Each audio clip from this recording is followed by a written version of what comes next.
చంద్రబాబు నాయుడు గారి అడుగులకు మడుగులొత్తుతున్నటువంటి ఈ రాష్ట్ర డీజీపీ హరీష్ కుమార్ గుప్తా గారిని, అదేవిధంగా సిఐడి అడిషనల్ డీజీపీ గారు అయినటువంటి రవిశంకర్ అయ్యన్నార్ గారిని నేను ఒకటే వేడుకుంటున్నా. కోరుకోవడం సంగతి తర్వాత సార్, వేడుకుంటున్నా. మీరిద్దరూ ఒకళ్ళు తమిళనాడు వాళ్ళు, ఒకళ్ళు నార్త్ ఇండియన్. అవసరమైతే హిందీలో ట్రాన్స్లేట్ చేయమంటే చేస్తాను హరీష్ కుమార్ గుప్తా గారు, తమిళం నేర్చుకొని చెప్పమంటే చెబుతా అయ్యన్నార్ గారు. మీరిద్దరూ ఏం చేస్తున్నారు?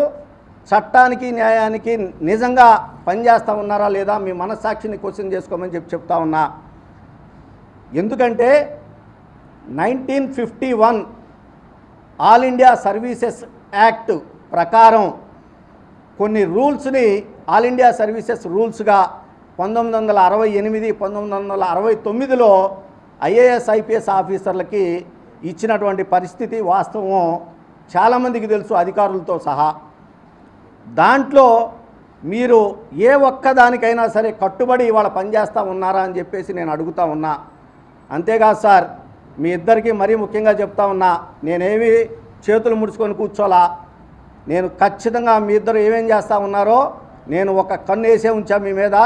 మీరు ఎక్కడెక్కడ ఎవరెవరితోటి అన్యాయంగా అక్రమంగా ఆస్తులు సంపాదిస్తూ ఉన్నారు, మీరు me all India service rules 1968, 69 ప్రకారం, దాంట్లో ఉన్నటువంటి రూల్ నెంబర్ 16 ప్రకారం ప్రతి సంవత్సరం మీరు ఏదైతే గవర్నమెంట్కి మీరు మీ అసెట్స్ యొక్క ఫామ్స్ మీరు సబ్మిట్ చేస్తూ ఉన్నారో వాటిని, అదేవిధంగా మీరు ఇన్కమ్ ట్యాక్స్కి ఏ విధంగా మీరు ఫైల్ చేస్తూ ఉన్నారో వాటిని, మీరు ఈ 2 సంవత్సరాల కాలంలో ఎక్కడెక్కడ అవినీతి ఏ బినామీలను పెట్టుకొని చేస్తూ ఉన్నారో అవన్నీ కూడా నేను ఇప్పటికీ సంపాదించుకొని ఉన్నాను. వాటన్నిటినీ కూడా సమయం వచ్చినప్పుడు ఇదే మీడియా సాక్షిగా నేను బయటపెడతానని చెప్పి తెలియజేసుకుంటా ఉన్నా. అసలు ఆల్ ఇండియా సర్వీస్ రూల్స్లో ఏముంది సార్? ఏ పొలిటికల్ పార్టీకి మీరు బెండ్ అయి పనిచేయకూడదని ఉంది. కానీ వాళ్ళు ఏం చేస్తూ ఉన్నారు?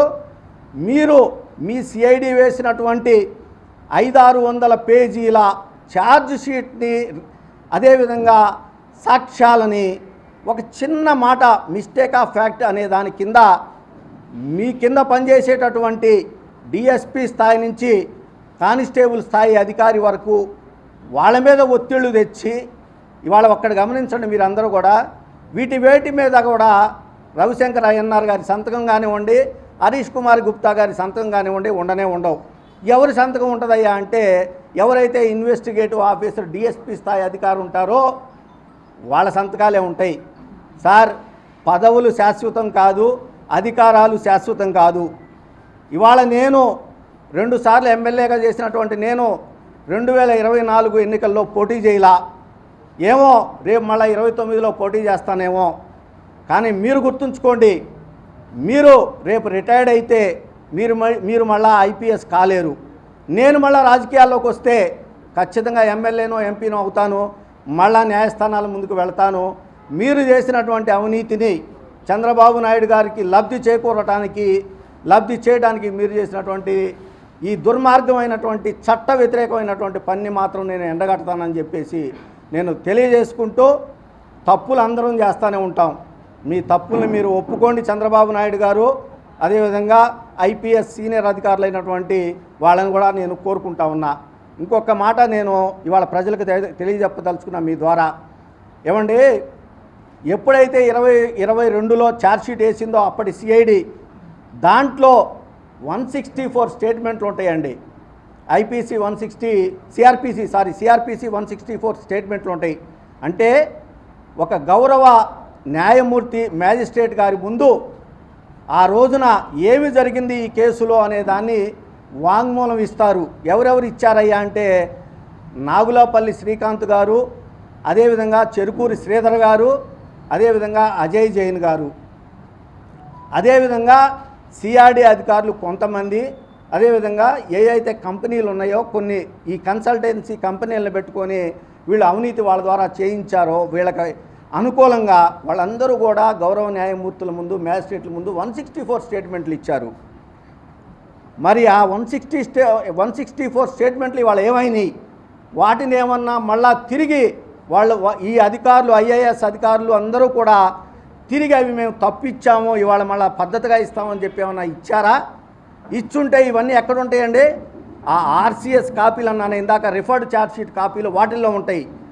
వాటినే నేను అడుగుతా ఉన్నా గౌరవ న్యాయస్థానాన్ని. నేను ఇప్పటికే అఫిడవిట్ వేశాను మా న్యాయవాది జడా శ్రవణ్ కుమార్ గారి ద్వారా. ఒకవేళ ఈ గౌరవ ఏసీబీ న్యాయస్థానం నాకు ఇవ్వకపోతే నేను ఖచ్చితంగా హైకోర్టుని నేను ఆశ్రయిస్తానని చెప్పి చెప్తా ఉన్నా. వీటిలో దోషులు తేలక తప్పదు. ఖచ్చితంగా చంద్రబాబు నాయుడు గారు దోషిగా తేల్తారు, నారా లోకేష్ గారు, నారాయణ గారు అందరూ అని చెప్పి నేను తెలియజేసుకుంటూ చివరిగా మరి చంద్రబాబు నాయుడు గారిని నేను రెండు ప్రశ్నలు అడగదలుచుకున్నా. ఆయన ఈ మధ్య అసెంబ్లీలో చూస్తూ ఉన్నా, నేను తిరుపతి వెంకటేశ్వర స్వామి గారు నా ఆరాధ్య దైవం అని, ఆయన వల్లే నేను బతికి బట్టగట్టానని. సార్ చంద్రబాబు నాయుడు గారు, ఇది వాస్తవం అయితే మీరు గుండె మీద చేసి చెప్పుకోండి.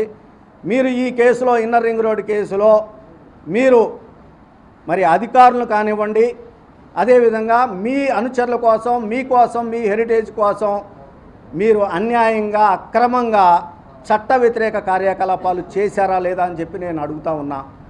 ఒకవేళ నేను చేయలేదు అని అన్నారా, ఆ మాట అదే దేవుడు సాక్షిగా చెప్పి గౌరవ న్యాయస్థానంలో మరి నిలబడి కేసును ఎదుర్కోమని చెప్పేసి కోరుకుంటా ఉన్నా. రెండవది, లేని పక్షంలో ఈ మధ్య ఎక్కడో చూశానండి వాట్సాప్లో, శివుడి మెడలో పాము ఉంది, నేను ఆ పామును పట్టుకుంటాను అని. 2029లో ఖచ్చితంగా చివరికి పాములు పట్టుకొనే నువ్వు వీధులెమ్మటి తిరుగుతావు అనే దాన్ని నేను గ్యారంటీగా చెప్తా ఉన్నా.